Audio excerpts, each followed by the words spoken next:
Hello and welcome to a new podcast, a webcast from the Belt and Road Institute in Sweden. My name is Hussein Askary. Today is Wednesday, April the 12th. Now, in the beginning of this year, we published an article on how the Chinese foreign policy will be shaped in 2023. And one of the important points we raised there is that there will be what the Chinese call head of state diplomacy. That President Xi Jinping personally will take a personal responsibility of communicating with leaders from all over the world.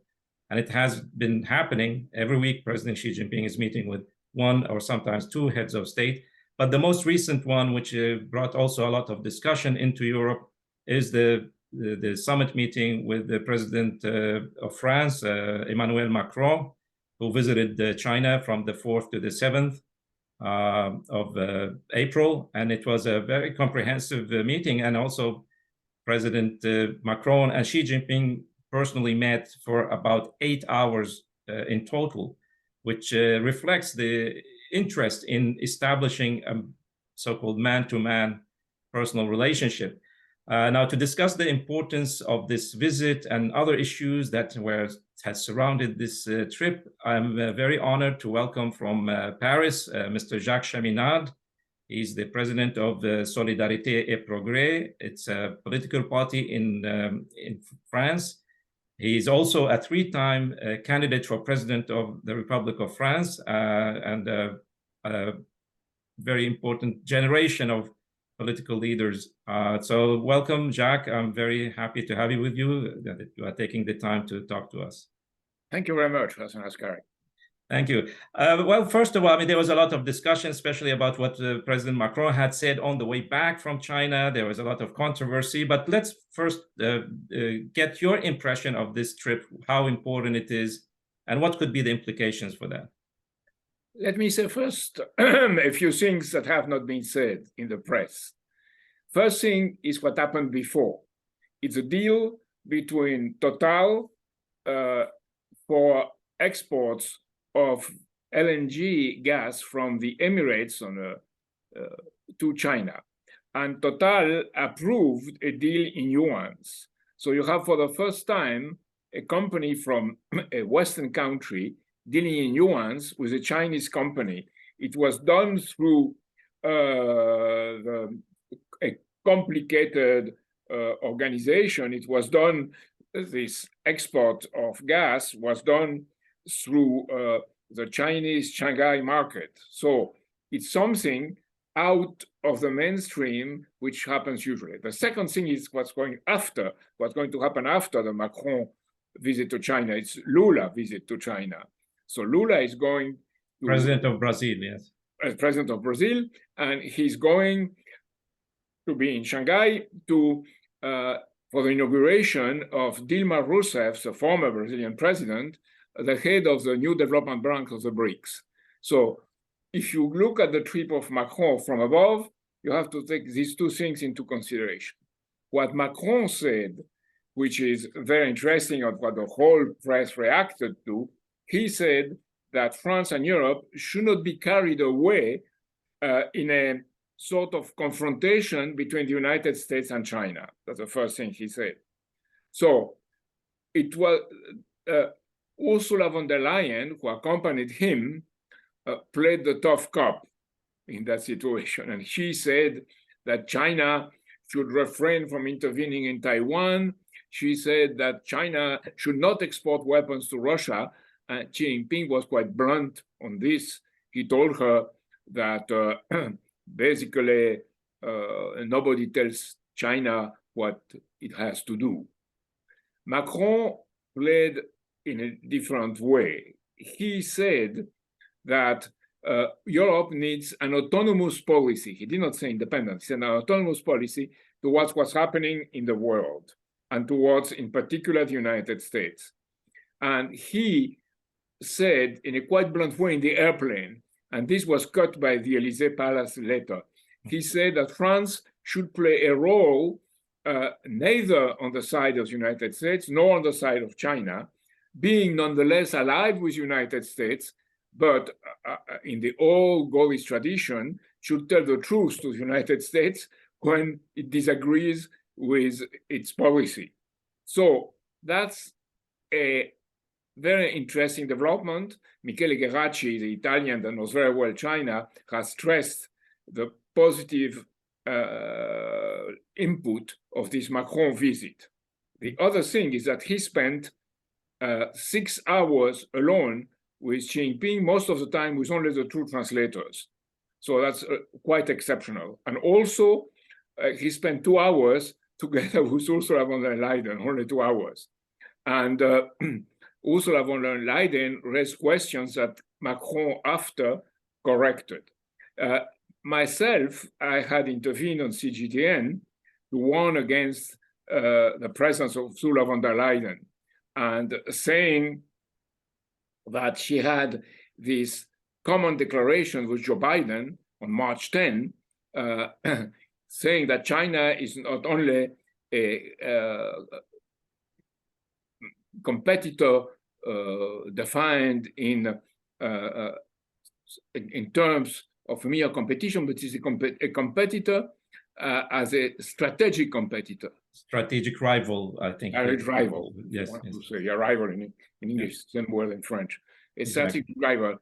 And this was taken as for the Chinese as something which was, let's say, not at all diplomatic, to say the best about it, and to say the worst, as a mission in Chinese internal affairs. Another thing to be understood for France is that there is historically this agreement between China and EDF. Before Macron became president in 2015 and 2017, the IDF is the electricity monopoly in France. Okay. It was a very deep agreement. It was with French and Chinese teams at the beginning separated and working together. This deal was broken by Manuel Valls when he was prime minister of François Hollande. He played the Japanese card against the Chinese card, which was insane for anybody knowing the diplomatic relations in Southeast Asia. So then this is finished. Now they have renewed the agreement between EDF and the Chinese Atomic Energy Commission, and there is a restart. The Chinese are producing their own nuclear plants and reactors, but they have specifications from France, and there is an agreement on that, on exports of parts, on cooperation, which is something that is, in a sense, renovating what was happening before 2017. There is an agreement with Suez for the treatment of water, for desalination of water. There are various economic agreements, which are the really important things about this trip. Yeah, we have a number of things which we found a text of the joint statement between France and China. There are 51 points, and there are many interesting aspects to that we can come to. But first, you mentioned the question of the EU Commissioner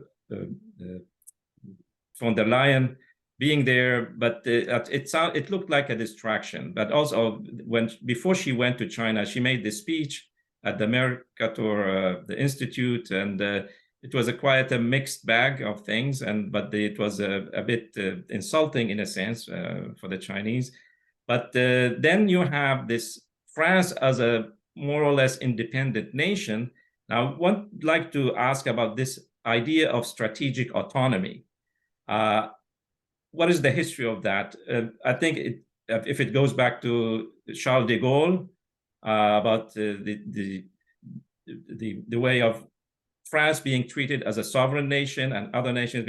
The EU is not a sovereign nation. The EU is a collection of nations, and the relationship of China to those nations is a bit mixed, because they are both sovereign nations, but also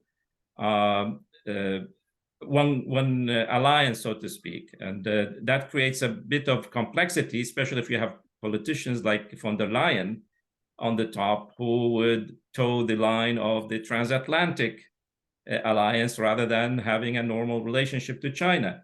I just wanted to get your view on the historic side of this, and what does this strategic autonomy mean, if it means anything today? Well, to be clear on the von der Leyen issue, I fully share the humble opinion, as he said, of Michele Geraci, from economist Michele Geraci of Italy. He said that her visit was harmful to our business, so business relations, harmful to the relation between the European Union and countries and China, harmful for the Taiwan issue, and harmful for the legitimacy of the European Union, showing incompetence and, let's say, indigent, and I don't know if you have this word, style. Yeah. In that sense, it's very interesting that there was on one side what Ursula von der Leyen said and how she behaved, and in the other, the president of the European Council, Charles Michel, said that the strategic autonomy called for by Emmanuel Macron is positive away from the United States. So you have this contrast between the president of the European Commission, Ursula von der Leyen, who is known to be involved in the most dirty deals that you can imagine in European affairs, and when she was the defense minister in Germany before, and on the other side, Charles Michel, who expressed a different opinion. He said that Europe should resist pressure to become American followers. He said that's what Macron said, that's his position, and he said that there has been a leap forward on strategic autonomy compared to several years ago in Europe. So it's true, Europe is no more united. You have on one side those who side strongly against China and Russia, those who have broken the Visegrad Agreement in Eastern Europe. It's on this side Romania, Poland, and the Baltic states. And on the other side, the other European nations, in particular France. And Macron's conception is to try to avoid the dilemma that he's involved in domestic affairs through a position in international affairs that would permit him to reach a higher level. So I don't know if this could be done, because he is claiming for autonomy, but at the same time he remains NATO member, and he did not follow on the financial main things at the world level. He did not follow a way towards real independence. So that's a challenge between what he said and the deeds, what he has to do. So it's a challenge for France now. Yeah, I think we have, like, for example, I mean, you mentioned that there are different European countries with different views of things. I mean, the real issue here today we have is also a result of the consequences of this crisis in Ukraine, we have an economic situation which is unbearable for nations of the core nations in the European Union, the largest economies, France, Germany, and Italy. They are all in a deep, deep crisis. And President Macron was in China while there are demonstrations all over, million-man demonstrations in France protesting against the economic policies. But the issue is now, how can these issues, I mean, President Macron in the joint declaration with China, there's reference to the peace in Ukraine, that there should be a peaceful resolution to the crisis in Ukraine, but also, I mean, following international law, not the rules-based order, as many politicians in the West like to discuss that, but on the economic matters, which are, and also if we can discuss that, there's the cultural issues involved here, because in the meeting between President Xi Jinping and President Macron, there were very refined cultural moments there concerning music, history, and communication between Europe and China, which is very, very important. And it takes a big part of the joint declaration on the people-to-people cultural cooperation, tourism, and other things. But I think basically the economic situation in Europe and China's focus on the building up the economic cooperation, no matter what the political differences are.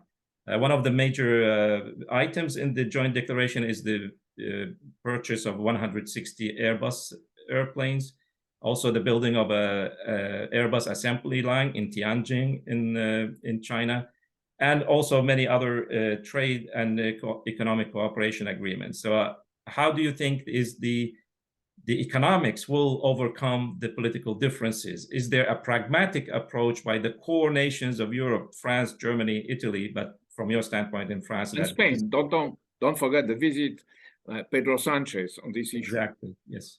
Said very interesting things in coherence with what Macron said. As for the Airbuses, it's a second plant in Tianjin in China for Airbus.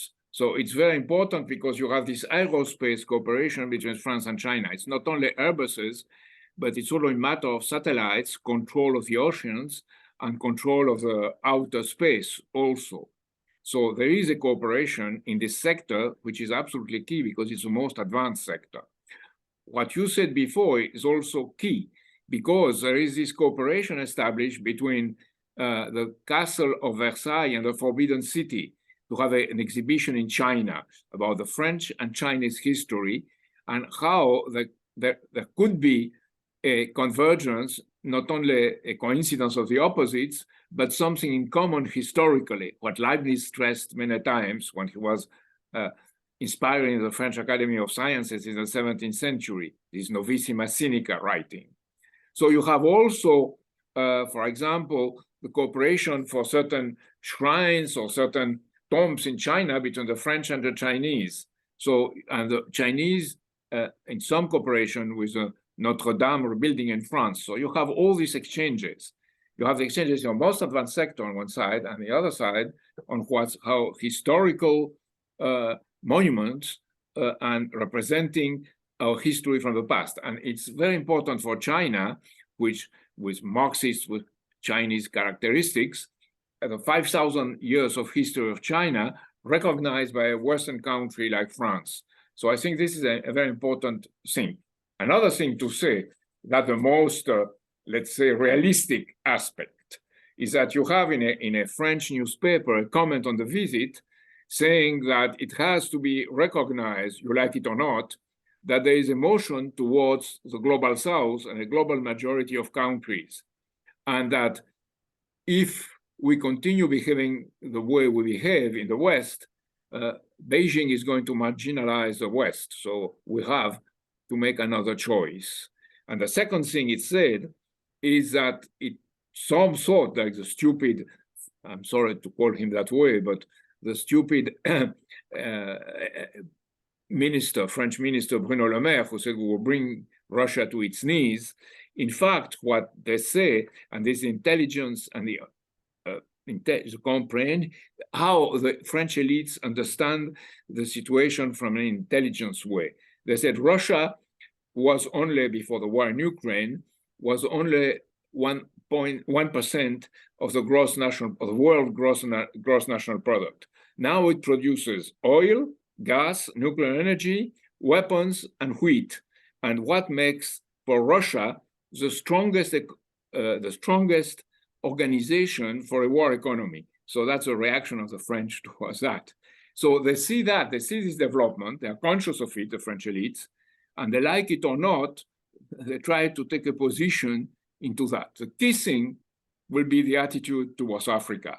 I met personally a few years ago, before the COVID, the special advisor of President Macron on this Chinese-French cooperation, and he dismissed that, and he said, it's none of your business to promote that. So now, probably, that will be the stepping stone. Is there going to change towards Africa or not? And that will be absolutely key to see on what direction it should go. Yeah, this brings us to the question of the Belt and Road Initiative, and point 24 of the joint declaration between France and China exactly points to this question of third-party cooperation, that the two sides will have a comprehensive cooperation on financial, technical, economic, and other matters. And as everybody knows, that China is the biggest investor and builder of infrastructure projects in Africa, where France has had historically a big stake in that continent. And it was clear previously there were agreements between China and France to proceed with that kind of cooperation. So in which sectors you think France and China can cooperate, in Africa, for example, or in Asia and other parts of the world? Transportation should be a key. Airspace transportation and railroads. I was involved in that, in trying with my deceased friend Michel Rocard, who had a plan for a railroad from Ivory Coast to Niger, to Benin, and then to Togo, and who was tangential to the cross-continent railroad of the Chinese. French did not want to be involved. Now, the sanction has been that the French, my country, is in a terrible situation in Mali, and now in Burkina Faso, and soon in Niger. So something has to be done to stabilize through development these countries. And it's there that the Belt and Road should play an absolutely key role. And the appointment of Dilma Rousseff is interesting as the head of the new development bank, and the behavior of the Export-Import Bank of China also in this context, and the new type of agreements in national currencies. So that the fact that Total, a French company, was involved in such a yuan deal, and the fact that Total remains involved in Russia with a Yamal gas center of production. So that means that connections are maintained, and it's up to the political will of Macron and the French concerned economical forces to go in that direction, a direction of win-win and inclusivity and connectivity, or to remain as they are. So now they're in the middle of it. So the change has to take place. And I think that Macron formally understands the situation internationally, but domestically, he is very concerned about what's happening inside France and inside Europe, that he sees as a moment of social uprising and let's say instability. So if he knows what he has to do, is what I keep repeating, he has to endorse the spirit of the Bandung and the Peace of Westphalia examples, and domestically, the National Council of the Resistance in 1945, when France has a kind of Glass-Steagall applied, which was, let's say, dropped in 1984 by Jacques Delors and the pressure of the European Commission and the European authorities.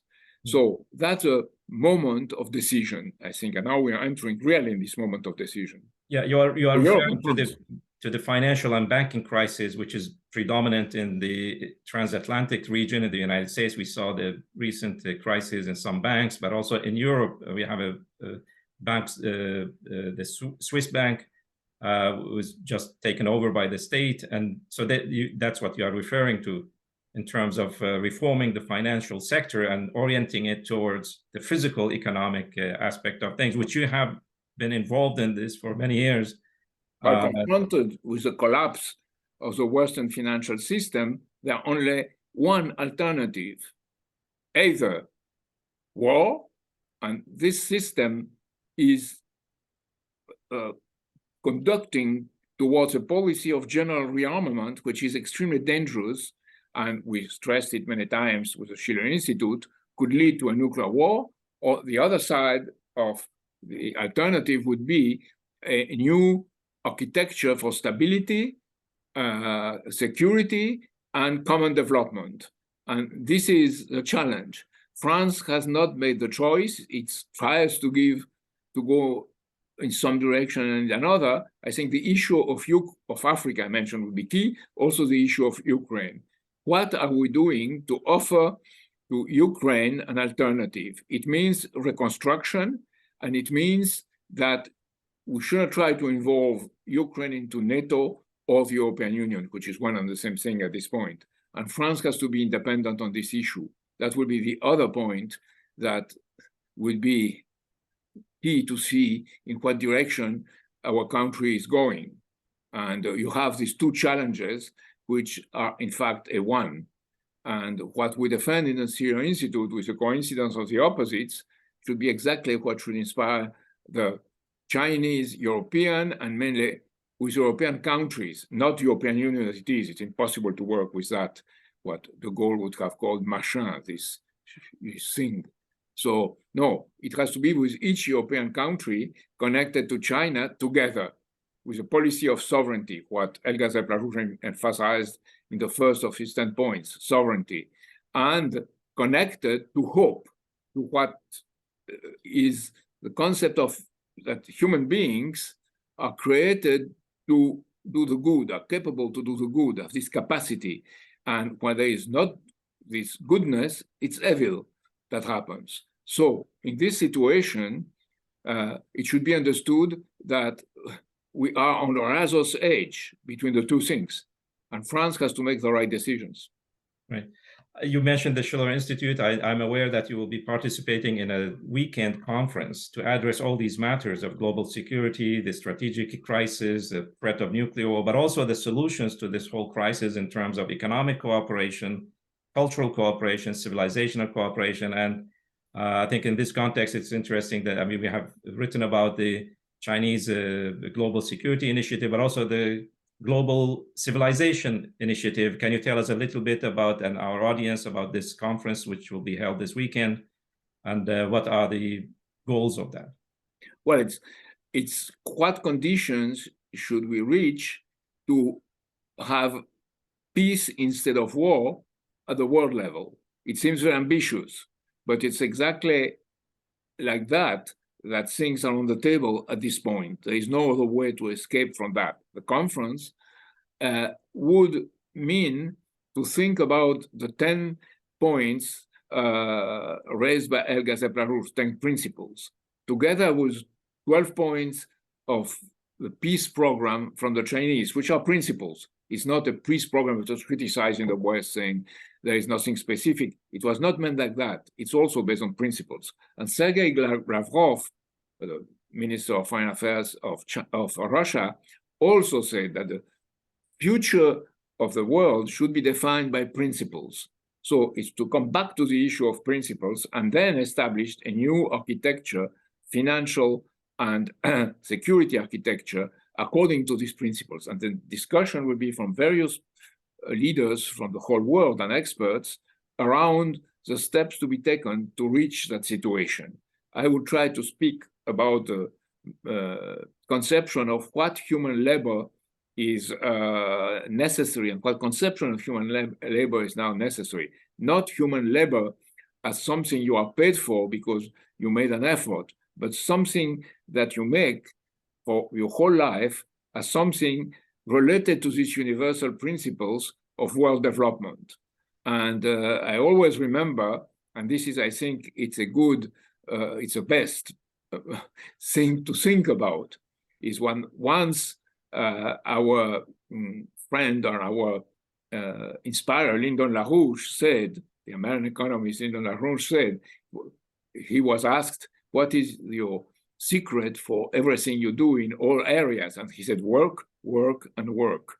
So we should think about work, but what is really work? And he wrote on the principle of human labor, which is not the labor of an animal or the labor of an artificial intelligence. It's creative scientific principles discovered. That's why the relation in cultural affairs between France and China is so important, related to the artistic principle, which is what you have on the tip of the tongue when you create. And this is connected to science. So this is the best in French history, is the best in European history.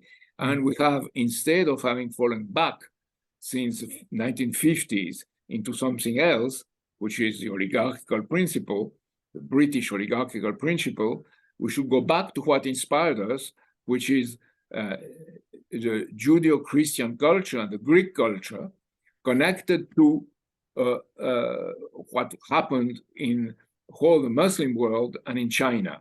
And this is the real tradition of the coincidence of the opposites in terms of culture at a higher level, where you can solve all the problems, provided you think about the other as somebody that has the same advantage, as the same interest in what you are doing. It's the advantage of the other, Treaty of Westphalia. And I think this is the historical moment of that. At this very historical moment, when this conference intervenes, it's really absolutely necessary to follow it. For many people, we have a lot of people in France who signed a declaration that I made of how NATO should be dissolved. It's finished, there's no reason to be. It was a defensive organization, so-called. Now it's become an offensive organization, thinking to be a global NATO. No, it's a global majority of the world that is needed instead, and France should follow the policy or the inspiration of the policy, you never repeat things in history, of Charles de Gaulle when he gave his speech in 1966 in Phnom Penh. And he said that the Vietnam War was a mistake, and it was a mistake because it was against the principle of creation in all the countries that are not European. And that is a common point in the history, and it's looks like a paradox between the Bandung spirit, Roosevelt spirit, and the De Gaulle spirit is a development of the other, the development of the global South. And that's a challenge today, the very challenge today. Thank you very much. So we have a discussion about a dialogue of civilization to pull out humanity from the crisis it exists into now. And with these wise words, I thank you, Jacques Cheminade. You joined us from Paris. Thank you for taking the time with us. Jacques Cheminade is chairman of the Solidarité et Prorgés political party. Thank you for being with us. Thank you to all of you. Thank you.